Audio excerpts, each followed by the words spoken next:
मोहित national health mission ने लगातार protest भी किए, लगातार अपने हक और इंसाफ की बातें भी की, पर ना सरकार की ओर से कोई रिप्लाई नहीं आया और कोई मैसेज नहीं आया।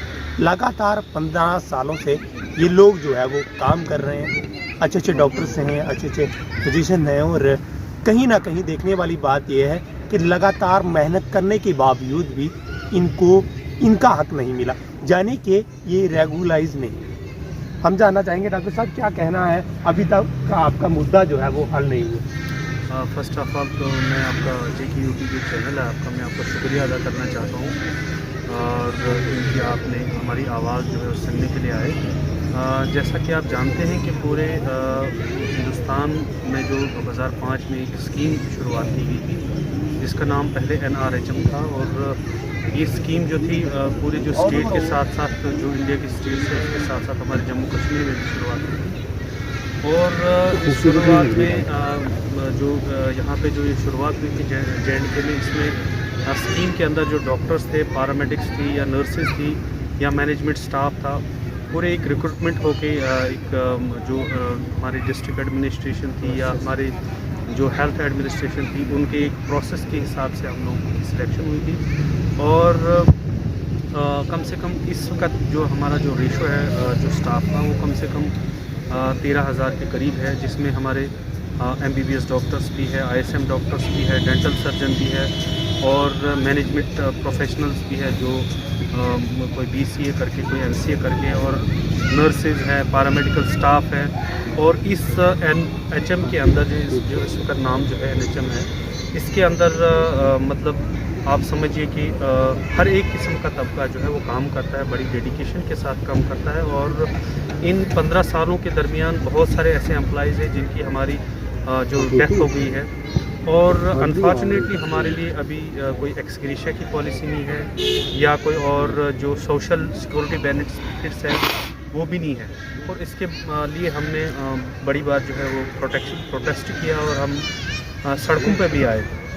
और हमारे जो लास्ट यहाँ पे JK स्टेट के जो हेल्थ मंत्री थे जनाब बाली बगर साहब, उन्होंने एक जो हमें आश्वासन दिया था और एक कम्प्रेसिव रेगुलाइजेशन पॉलिसी के लिए एक फ़ाइल तैयार की गई थी, जिसमें 8 के करीब कुछ डॉक्टर्स और पैरामेडिक्स जिनके 10 साल हुए थे, उनको रेगुलाइजेशन एक फेज्ड मैनर में उनने हमसे वादा किया था। लेकिन अभी तक वो जो भी उस पर जो फाइल थी उस पर कोई भी काम नहीं हुआ। तो हम उम्मीद करते हैं, क्योंकि अभी जो हमारे LG एडमिनिस्ट्रेशन है, हमारी बड़ी खुशकिस्मती है कि हमारे JNK के जो हमारे डॉक्टर जतिंदर सर हैं जो कि सेंटर में बैठे हैं, और ये हमारी बहुत बड़ी उम्मीद है कि वो हमारा इस काम को, ये जो हमारी जो हमारे साथ जो नाइंसाफ़ी है उसको पूरा करेंगे, क्योंकि वो खुद भी एक डॉक्टर है। और हमारे इस वक्त जो प्रेजेंट जो डायरेक्टर साहब है वो भी एक बहुत अच्छे इंटेलिजेंट और एक डेडिकेटेड ऑफिसर है। उन्होंने बहुत अच्छा हमारे से जो काम हमारे रुके हुए थे वो उन्होंने ठीक कर लिए, और वो प्रोसेस कर रहे हैं दूसरी चीज़ों के लिए भी। तो हम उम्मीद करते हैं और आपके चैनल के माध्यम से हम गवर्नमेंट से एक रिक्वेस्ट करते हैं कि हमारे जो एम्प्लॉइज़ जिन्होंने पूरे 15 साल अपनी ज़िंदगी के एक प्रीशियस टाइम गवर्नमेंट को दिया, और हमारे लिए जब तक आपको रेगुलाइजेशन पॉलिसी में टाइम लगता है तब तक जो सोशल सिक्योरिटी बेनिफिट्स है, चाहे वो इक्वल पे इक्वल वर्क की बात की जाए, जो सुप्रीम कोर्ट ऑफ इंडिया की एक वर्डिक्ट है, उसको इम्प्लीमेंट किया जाए। और जैसे कि रेस्ट ऑफ ड्यूटीज़ की बात की जाए, जैसे हमारी दिल्ली है या यहाँ पे मणिपुर है या हमारे लेह लद्दाख है, तो डॉक्टरों की या पैरामेडिक्स की बहुत अच्छी सैलरी है। और हमारी JNK में वही आप देखिए कि एक नर्स जो है वो 12-13 हज़ार रुपये बेचारे की है, और ये हाँ साथ ही हमारा लेह है, वहाँ पे एक नर्स की 50-60-70 हज़ार की सैलरी है। तो जब तक इन चीज़ों में आपको प्रॉब्लम आती है तब तक हम चाहेंगे कि आप हमारी ये जो आपकी जानना चाहूँगा कि इतनी सैलरी आपकी कम क्यों है? आखिर आप भी उतना ही काम करते हैं जितना एक बड़ा डॉक्टर करता है, और जो गवर्नमेंट डॉक्टर है जितना काम वो करता है उतना ही आप करते हैं, वरना क्यों 15 साल से आप लगातार काम कर रहे हैं? क्यों कि ज़्यादा नहीं आपके हाई कमांड से आपके जो मेडिकल के ऑफिसर हैं उनके साथ बात हुई जो इसके रिलेटेड जो? देखिए रोबिन साहब, जैसा कि आपने बताया, बहुत अच्छी बात बताई। देखिए मैं आपको एक कुछ आंकड़ा रखना चाहूँगा कि हमारी JNK में से साथ साथ दूसरी जगहों पे भी जो मदर इन्फेंट मोर्टिलिटी रेट जो होता था वो बहुत हाई होता है, और NHM एम्प्लॉइज़ कर्मचारियों की वजह से बहुत हद तक रिड्यूस हो गए। और आपको ये जान के भी बड़ी खुशी होगी कि हमने 2-3 बार स्टेट में प्राइमरी हेल्थ केयर में फर्स्ट अवार्ड लिया हमारी स्टेट ने बिकॉज ऑफ NHM एम्प्लॉइज़ की। क्योंकि अगर आप देखा जाए इस वक्त चाहे इंफ्रास्ट्रक्चर की बात की जाए, चाहे मैन पावर की बात की जाए, तो NHM का 75% मैन पावर हर जगह। आप देखते हैं कि हमारी यूटी जो J&K है इस वक्त बहुत सारे फार फ्लंग एरियाज़ हैं, चाहे टंगडार की बात की जाए, उड़ी की बात की जाए, हमारा डोडा है, हमारा दच्छन है, पाडर है, मड़वा है, या और यहाँ हमारे बनी बसोली या रजौरी पुंछ, बहुत सारे, जैसा कि आप टोपोग्राफी जानते ही हो, तो हर जगह आपको NHM एम्प्लॉइज़ जो है वो नज़र आएंगे। लेकिन इसमें एक और जो सोशल सिक्योरिटी बेनिफिट्स की बात मैं करूं तो बहुत 14-15 सालों से हमारे कुछ एम्प्लॉइज़ अपने घरों से बाहर ड्यूटियां दे रहे हैं, और अनफॉर्चुनेटली हमारे लिए कोई ट्रांसफ़र पॉलिसी भी नहीं है। तो हम आपके चैनल के माध्यम से, आपके ज़रिए गवर्नमेंट से रिक्वेस्ट करते हैं कि हमारी जो ये मेन बर्निंग इश्यूज़ है इनको हल करने की कोशिश कीजिए। सर, आपका क्या कहना है? आप भी लगातार जो है वो प्रोटेस्ट में देखने को मिले, वरना मसला आपका हल नहीं हो रहा, ऐसी क्या वजह है? क्या आप लोगों के अंदर कमियां हैं? आप इतनी मेहनत करने के बाद भी गवर्नमेंट जो है वो आपको रेगुलाइज नहीं कर रही? सबसे पहले आपका बहुत बहुत शुक्रिया कि आप हमारी बात जो है इक़्तिदार ऐवान में जो बैठे हैं हमारे फौजी साहब या उनका पहुँचने का सबसे अच्छा मीडियम है, आप यहाँ आए, आपका बहुत बहुत शुक्रिया। रही बात कि हमारे साथ नाइंसाफ़ी का अगर हम हिसाब करेंगे तो उसका कोई हिसाब किताब नहीं है, क्योंकि we have spent precious 15 years of our life in serving the department. मगर बदकिस्मती की बात है कि अभी तक उसका मुआवजा हमें नहीं मिला। नो डाउट कि कुछ चीज़ें मिली, लेकिन ओवरऑल जो है वो उस हिसाब से नहीं मिला जो हम डिज़र्व कर रहे हैं। मैं आपको क्लियर बोलना चाहता हूँ कि हमारी हर 2006 से ये 3 डिमांड्स रही। इक्वल पे इक्वल वर्क, जो कि सुप्रीम कोर्ट की गाइडलाइन है। दूसरा रेगुलराइजेशन, अब ये बोल रहे थे आज तक कि अगर किसी स्टेट में हुआ, हमारे सामने एग्जाम्पल है अभी मिनीपुर स्टेट, तो वहाँ पर उन्होंने, ये हमारे एसएमसी साहब को भी पता है, हर किसी को पता है। तो तीसरी बात है सोशल सिक्योरिटी बेनिफिट। आपको पता ही है कि अभी कोविड चल रहा है, इसमें हमारे तकरीबन बहुत सारे लोग मर गए, लेकिन उनको कोई SRO नहीं मिला। उनके बच्चे यतीम हो गए, लेकिन उनको कोई मतलब उनको सहारा ही नहीं है। मेरे कहने का मतलब यही है कि यही 3 डिमांडें हम लेकर अपनी स्ट्रगल जो है कर रहे हैं पिछले 15 साल कंटिन्यू। तो जैसे कि डॉक्टर परे साहब ने भी बोला कि 2017 में एक कमेटी भी बनी थी, उसमें 4 डायरेक्टर्स थे, director health service Kashmir, Jammu, under secretary health and medical education, जो थे हमारे मिशन डायरेक्टर उस टाइम। तो उन्होंने क्या सबमिट किया फाइनेंस डिपार्टमेंट को या कमिश्नर सेक्रेटरी को, वो तो हमें नहीं पता। लेकिन 2019 में जब हमारा प्रोटेस्ट हुआ, तो उस टाइम के वजीर ने जो वाली वगैरह थे, उन्होंने बोला कैटेगरिकली कि ऐवान में उन्होंने बोला कि उसकी सीढ़ी भी हमारे पास मौजूद है कि हम आपको फेज मैन में रेगुलराइज करेंगे। तो लेकिन उस पर तो फिर बैद में कोई एक्सरसाइज नहीं हुई। फिर आज ड्यूटी है, हम इस टाइम जो हमारी एडमिनिस्ट्रेशन है रिक्वेस्ट करें, क्योंकि वो भी बड़े मंजे हुए सियासतदान भी एडमिनिस्ट्रेटर भी, हम चाह रहे हैं कि हमें इंसाफ मिले। बस यही हमारी डिमांड है, लेकिन मिलना चाहिए। ये थे हमारे साथ हमारे जम्मू कश्मीर के डॉक्टर, यानी कि वो डॉक्टर जिन्होंने कोविड में इतना काम किया और 15 साल से लगातार जम्मू कश्मीर में काम कर रहे हैं। हमें जम्मू कश्मीर में चाहिए अच्छा डॉक्टर, वरना अच्छे डॉक्टर के पीछे कमियां क्या है, उनकी पे नहीं है, क्योंकि इनकम सोर्स होना बहुत ज़्यादा ज़रूरी है। ये लोग इतनी मेहनत कर रहे हैं, यानी कि इंसान जो है आजकल के ज़माने में कोविड चल रहा है, वरना डिपेंड होता है डॉक्टर से। अच्छे डॉक्टर होंगे, अच्छा ट्रीटमेंट होगा, वरना ट्रीटमेंट कैसे होगा जब डॉक्टर्स की ज़रूरतें जब पूरी नहीं होंगी। हमारे साथ कुछ और भी लोग हैं। भाई साहब, मैं जानना चाहूँगा कि लगातार आप इस संघर्ष कर रहे हैं कि हमारा मसला जो है वो हल होगा 15 साल से, तो क्या कहना है?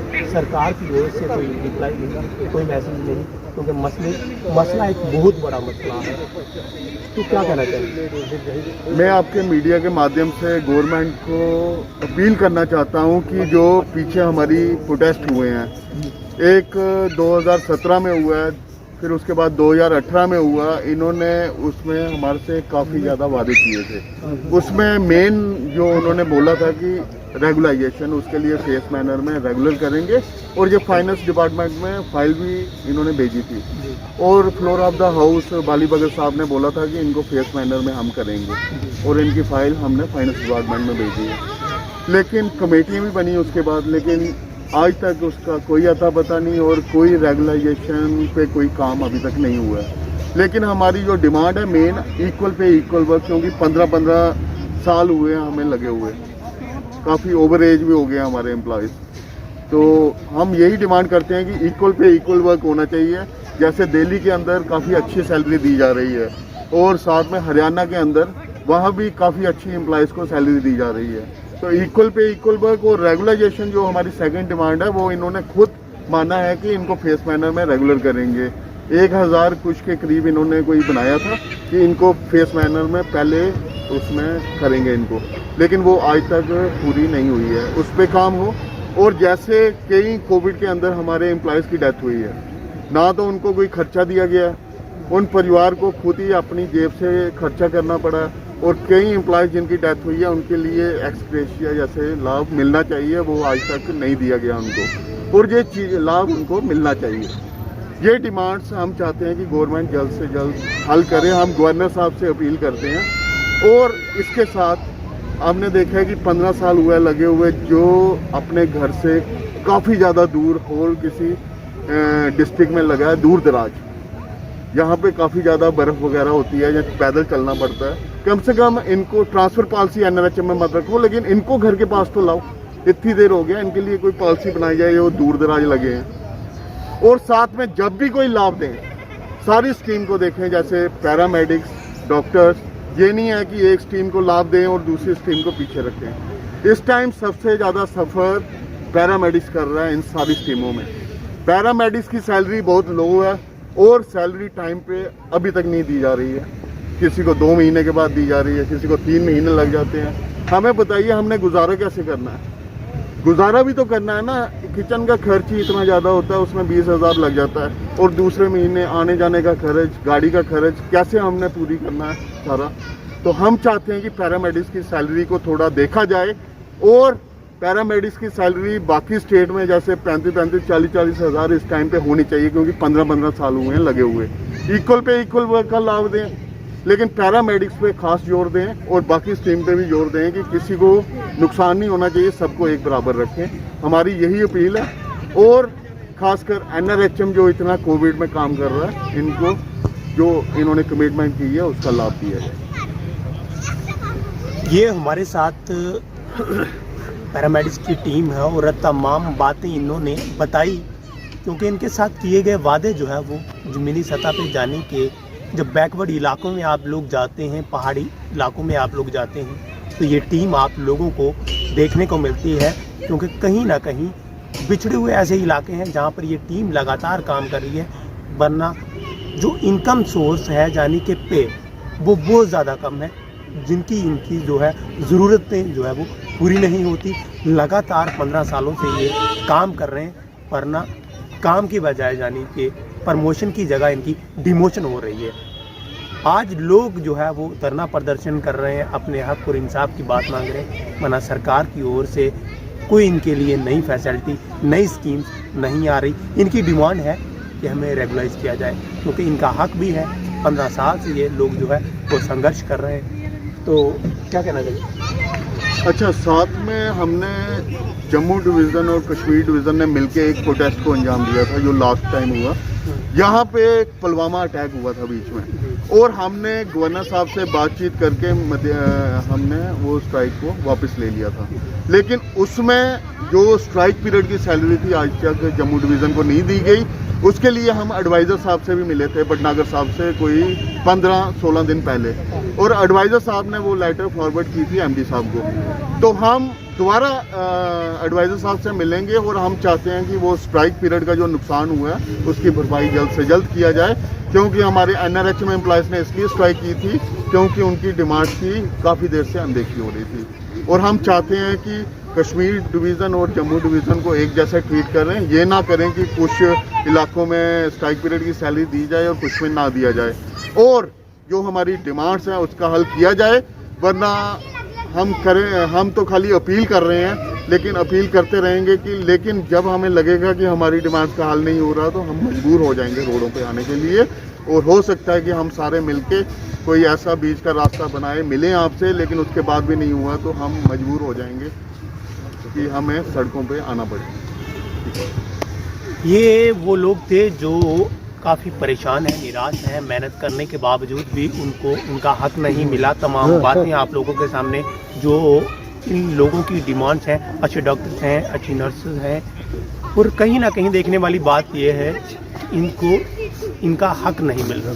15 साल से संघर्ष कर रहे हैं। आप जानते हैं कोविड में डॉक्टर का होना कितना ज़रूरी है। डॉक्टर ने किस तरीके से ईमानदारी से अपनी ड्यूटी निभाई है। क्या वो नर्स हैं, क्या वो डॉक्टर्स हैं, लगातार काम कर रहे हैं।